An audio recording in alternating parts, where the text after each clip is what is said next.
So the Chancellor said this was a budget that rewards work, but there is one particular type of working family for whom this budget was a bitter pill to swallow. Donna and Jim Freeman can get only 22 hours of work per week between them. With 3 children under 11, their income is already below the tax threshold and is supplemented by working tax credit and child benefits. But from April, they'll lose almost £60 per week of those payments, meaning they may well be better off on welfare than at work. Our social affairs editor, Jackie Long, has been to meet them. He has a gun in his hand, but he feels totally powerless. Jim Freeman works maintaining hunting rifles at a sports shop in Saltburn in North Yorkshire.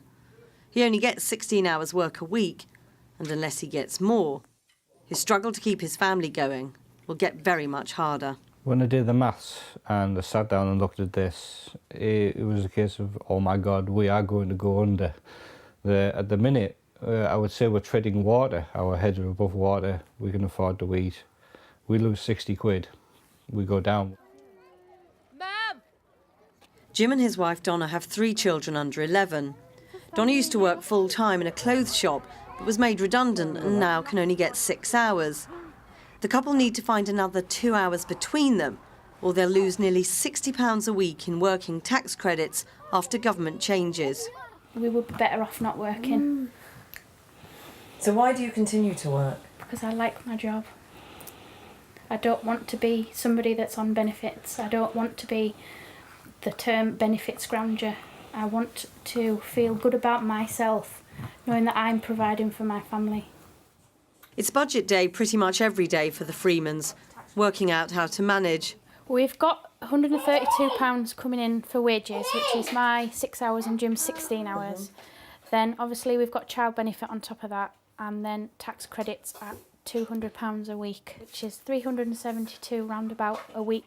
The government has been keen to stress that this budget is about helping low to middle income earners, hard-working people keen to do the best for their families. But what about people like Donna and Jim? Their income means they're currently living just above the poverty line. But if they lose their working tax credit, around a fifth of their income, they'll fall below it. They say from where they're sitting, the squeezed middle looks a pretty good place to be. Key Sports, can I help you? The couple's immediate financial future rests on this man, Jim's boss, Keith, and whether he can find him 2 extra hours work a week. Keith says Jim's a good worker, but he's running a business, not a charity. He does really good when he's here, and we're very, very pleased with him. But I don't see where I can pluck extra hours.